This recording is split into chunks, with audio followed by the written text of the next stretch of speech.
All right, hello. I was already doing the work to go through the spoiler to pull out some of the cards that I thought would be worth deck building around if I did want to pursue some deck building with the Ninja Turtle set. And I figured why not just make it into a video? There's probably some people like me that didn't spend that much time looking at the spoilers or aren't that excited about this set, but you are forced to interact with it because it isn't standard. So I wanted to make a quick video, highlight some of the cards for people that maybe want to use them for deck building, or you just want to be aware of some of the cards your opponents might play against you, so you're not completely confused once they hit the table. So either way, figured it'd be useful, make some content out of this because I already made this pile of things. So we're on Magic Online. Hopefully we can use this tool here to highlight the cards. Let's get into it quickly. So first we have Leonardo Cutting Edge. This is like an Ajani's Pride Mate. It has Sneak. It works with Mox Amber. I've played Mox Amber life gain decks in the past. I'll be trying this in those. You can pick up things for value. Also, it has lifelink, so it's an Ajani's Pride Mate that enables itself. Looks very powerful. If you want to play a life gain deck, I would consider playing 3 of these at least. Dimensional Exile. This is like an ossification. Chant a basic land. You get to exile a thing until it leaves play. I really enjoy these cards that incentivize you to play basics. The mana in standard is always so good. I think it's cool to have things that say, "Hey, play some basics. We'll give you a benefit for it." That's nice. Leonardo Sewer Samurai. This lets you play things that have power toughness 1 or less from your graveyard that come back with finality counters. It has sneak, it has double strike, it hits pretty hard. And then you can get some value by just getting to cast things out of your graveyard. I don't really know where this would go exactly, but getting to play things out of your graveyard is always pretty powerful. So maybe some sort of value white beatdown deck. I could see that being relevant. Agent, Bishop, Man in Black. You can curve Lana Wealth into this, into Ouroboros, and go crazy. It's sort of like 2 Luminarch Aspirants on 1 body. It is 3 mana and 2 toughness, so it's going to die to shock. But this is something to consider for 1/1 counter decks, maybe humans decks. Does a very good job of pressuring your opponent if they don't clean up the creatures you put into play. Turncoat, Kunoichi. This is like a Brutal Cathar, 3 mana, 3/2. Exile a thing, they get it back when it dies. But if you sneak it, you just get to exile the card permanently. And it costs black, white, and 2. So you can use this as a Brutal Cathar. That's going to be fine some of the time. And then maybe you're picking up like a Spyglass Siren for value and then permanently exiling their Ouroboros or whatever creature that you want to deal with. So, appealing card. Looks like something that you could play in white decks for sure. Michelangelo's Technique, 5 mana sorcery, sneak for 4. Look at top 8. Put 2 creatures with total mana value 6 or less. The rest go on the bottom. So 8 is way more than the 6 that Collected Company has to offer. You can even get a 6 drop if you want. But for the decks in Pioneer Standard that want more Collected Companies, I think this is somewhat appealing. There's already Kyla's Reconstruction, but you can pick things up for value. Maybe you had like an Enter the Battlefield trigger, um, something like the Avon, for example. And this just gives you more access to things similar to Collected Companies. So maybe worth trying in something like Angels, but solid card. Courier of Comestibles. 2 mana 1/2 lets you tutor a food.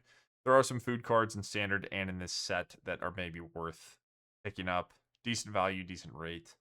I could see this being okay. Probably not going to make the cut, but worth mentioning. Michelangelo, Weirdness 211.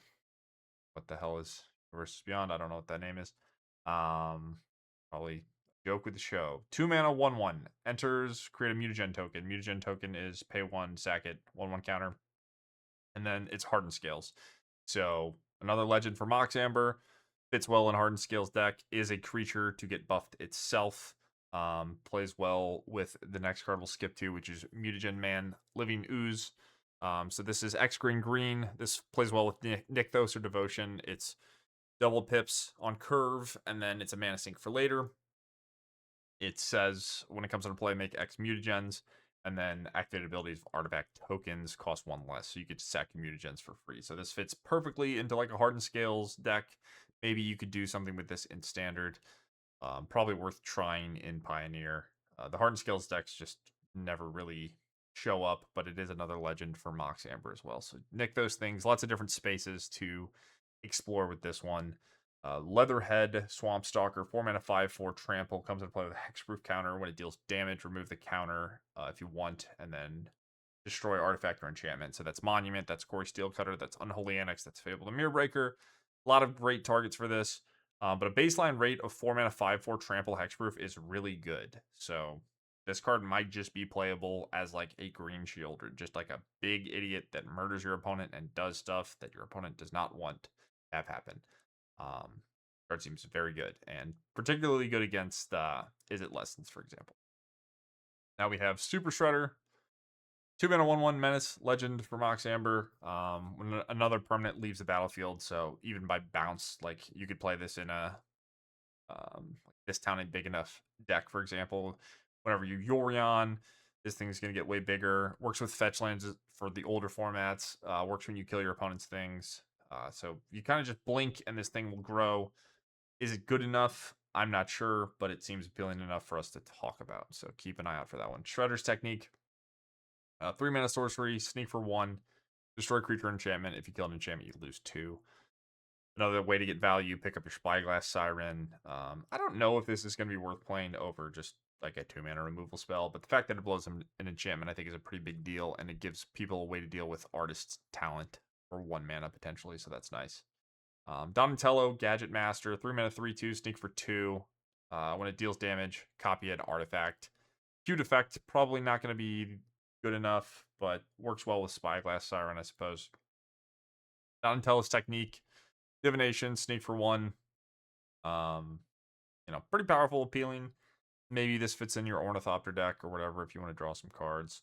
I think we could do better than this, but 1 mana draw 2 is worth looking at. One of the most powerful cards in the set, in my opinion. Krang, Mastermind. I could see Affinity decks being relevant potentially in like Pioneer or Standard because of what this set injected. So 8 mana, 1/4 Affinity for artifacts. When it enters, if you have fewer than 4 cards, draw the difference. +1/+0 for each artifact. So if you have 6 artifacts, this thing's a 7/4 that can potentially draw 4 cards. Obviously very powerful. Is a legend for Mox Amber, which is nice if you're already playing like Emery artifact stuff. So does machines, 2 mana, enters, draw 2. So it's a Faithless Looting that mills 2.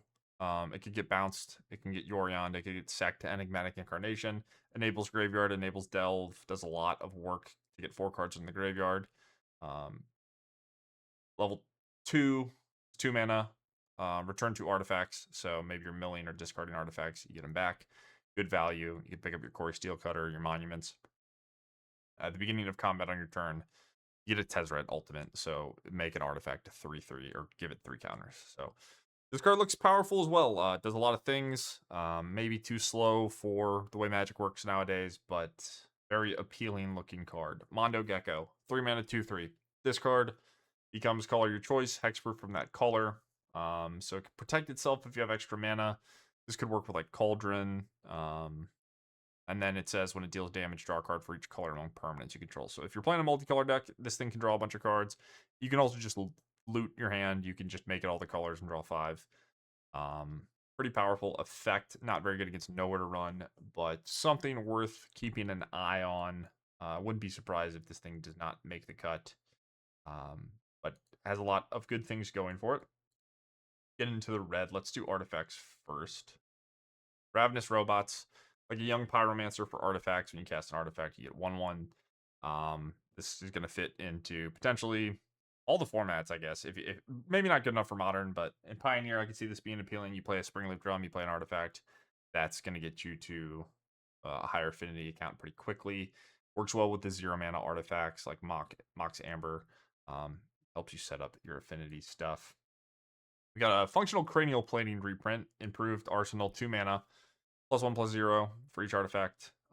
Pay 5, make a copy of it if you want to do that, and then equip for 1. Really big deal. Very powerful effect historically, and I will be trying this in Pioneer for sure. Maybe Standard as well. Cool but rude. I think most people know this card is pretty powerful. Fits well into the already existing discard decks, like the red-black deck. But it says when you attack, you get to loot, and then or rummage, and then whenever you discard, level 2, deal 2, and then finally You get to gamble when it becomes level 3. So this can find your way to discard your hand. You just gamble for whatever the 3/1 that gains indestructible, dump your hand, deal your opponent a bunch of damage, and then they just die. So very powerful, sets itself up, enables itself. Does require you to play creatures, but those decks already have a bunch of 1-drops. So Casey Jones, this could fit into the same deck. 3 mana, 4/3. It's a human. If you want to do Thalia's Lieutenant stuff, I guess. But yeah, enters, draw 3 cards at the beginning of your next upkeep, discard 3 cards at random. So enables a lot of discard effects, Monument, Mako. Also, you can just play all the things you draw, and then you don't have to worry about discarding. It's 4/3 for 3, decent rate, good value. Looks like a strong card. Another Casey Jones, another strong looking card to me. Another good value red card. It's a legend, so that matters for Mox Amber. It has haste that's good with equipment, like the new cranial plating. And then it says, look at top 4, reveal an artifact, put it in your hand. So that obviously plays well in artifact decks. So it checks all the boxes. Looks like a good card, good rate, card advantage, haste, all that good stuff. Do the rest of the artifacts. Apologize if I'm going too fast, but I already did it take, and my mic was muted. So the Ooze, 2 mana. When a creature you control with a 1/1 counter on it leaves the battlefield, create a mutagen for each 1/1 counter on it. That's really powerful. It's kind of like an Ozolith. And then it's a graveyard hate piece. Exile target card from a graveyard, create a mutagen. Pretty powerful effect. If you care about graveyard hate, this is good. If you care about 1/1 counters, this is good. Not too much to say here. Chrome Dome. This is a Lord for artifacts. You can spend 5 mana and then make a copy of an artifact. It gets haste and you sack it. A lot of times you're going to be using this ability to end the game, so I don't think it'll be that big of a deal. But helps with beatdowns. You can copy it with a Mockingbird. It's an artifact itself. All that good stuff. Krang, Warlord, 9 mana, 9/9, flying, trample, indestructible, haste. You can reanimate this and beat your opponent down.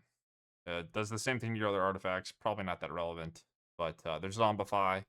And then there's a white card that can reanimate artifacts for 4. So you can have 8 ways to reanimate this. There's probably even more than that. But yeah, 9/9 kills pretty quickly. Now we have Mikey and Leo. 2/2. When a 1/1 counter goes on a creature once per turn, you draw a card. So this works with Green Devotion, White Devotion. It's a legend for Mox Amber. Maybe fits into the counters decks. Who knows? Raph and Leo. When it attacks, if it's the first combat, untap 1 or 2 creatures, additional combat. So works well with Vigilance. Really good at one-shotting people. Maybe there's some combos with this one. Probably works well with Delny. Yeah. I could see this card just murdering people to death. Not too much. There's a lot of fancy ways that you could execute on this, but it's very clear that this thing is good at getting people dead. Bebop, Rock Steady, 7/5. When it attacks, you sack a permanent or discard a card. This works well with Abigail. You can just remove the negative text, and now you have a 7/5 flying. Lifelink works well with Fight Rigging. Works well with the Great Henge. Beatdowns. Pretty solid rate either way. Like the downside on this isn't that high for how large it is. So card looks okay. Wouldn't be surprised if it saw play. Raph and Mikey, 7/7 trample haste, attacks. You Indomitable Creativity till you hit a creature. It comes into play tapped and attacking. If you want to play this alongside Indomitable Creativity, you can do that. Or Transmogrify or whatever. You just hit this, and then you have another big thing to win with. This will always put that into play. Other than that, I don't think this is a good card unless you're doing like cheese ways where you cheat this into play. Dark Leo and Shredder. Sneak for 2. Attacking ninjas have death touch. It's a 1/3, so when it attacks, it's a 1/3 death touch. So it's already pretty hard to block. It deals damage. You get a 1/1. And if you have 5 or more ninjas, opponent loses half their life. So really good stats, some appealing text. I don't know if ninjas will be good enough. I don't know if this one's going to make the cut, but it does a lot of things well, and I wouldn't be surprised if it was maybe good enough in some capacity. And finally, one of the more exciting cards to me. I can't tell if this card is just completely unplayable trash or maybe busted. A lot of different ways to use it. It's a 5 mana 5/5. When it enters, if you cast it, you may put a card you own from outside of the game into your hand. So we can play this, we can get a clone, we can cast the clone, we can get another card. we can play it. We can get a time walk. Maybe we already have another 5/5 in play, and we're gonna deal 10 damage twice.